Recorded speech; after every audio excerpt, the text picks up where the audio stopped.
മരണം കാത്തുകാത്തിരുന്ന് ചന്തയും ചായ തണുത്തു. എനിക്ക് ഉച്ചക്കത്തെ പ്ലെയിനിൽ കൽക്കട്ടയ്ക്ക് പോകാനുള്ളത്. അതെന്തിനാ? ജെട്ടിക്ക് അല്ല ജൗളിക്ക് ഓർഡർ കൊടുക്കാനുള്ളതാ. കടന്നൂര് അങ്ങനുണ്ട്. കുഴപ്പമില്ല. ഏത് സിനിമയുടെ ഷൂട്ടിംഗാ? കാണാൻ പോകുന്ന പൂരം. ആരൊക്കെയാ അഭിനയിക്കുന്ന? ഒരു തന്തയും രണ്ട് മക്കളും. സംവിധാനം ഇരട്ടകളാ. സാരഥി വക്കീൽ. സിദ്ദിഖ് ലാൽ. അതവരുടെ ചേട്ടന്മാരാ.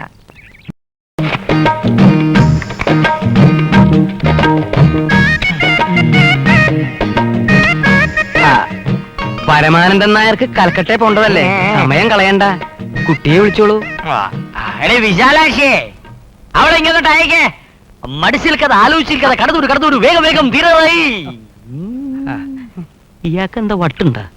ഞാൻ പറഞ്ഞില്ല മുതലാളി, പരമാനന്ദൻ ചേട്ടൻ ആളൊരു എന്താണ് ഒരു രഹസ്യ വർത്തമാനം? അല്ല, ചേട്ടൻ ഇങ്ങനെ ഒരുമാതിരി ഫുട്പാത്ത് കച്ചവടക്കാരെ വിളിക്കും പോലെ മോളെ വിളിച്ചതുകൊണ്ടാ. അതെ, അവള് വലിയ നാണക്കാരിയാ. ആദ്യമായിട്ട് ഒരു ചെറുക്കന്റെ മുമ്പിലേക്ക് ഇറങ്ങി വരുമല്ലയോ, ശങ്ക കാണും. അതിനൊരു ധൈര്യം കൊടുത്തതാ. ഞാൻ മറിച്ചു വല്ലതും തോന്നിയോ? എനിക്കൊന്നും തോന്നിയില്ല. മുതലാളിക്ക് വല്ലതും തോന്നിയോ? നിനക്ക് തോന്നിയ?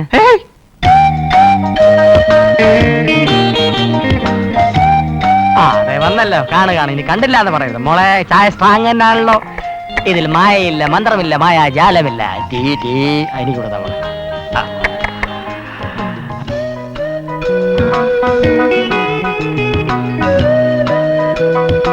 മോളകത്ത് വയ്ക്കോ. ഭയങ്കര നാണക്കാരിയാ. എന്റെ വൈഫ് ആണെങ്കിൽ ഓക്കെ. എനിക്കിഷ്ടപ്പെട്ടു. ആരെ? കുട്ടിയെ. ആണോ?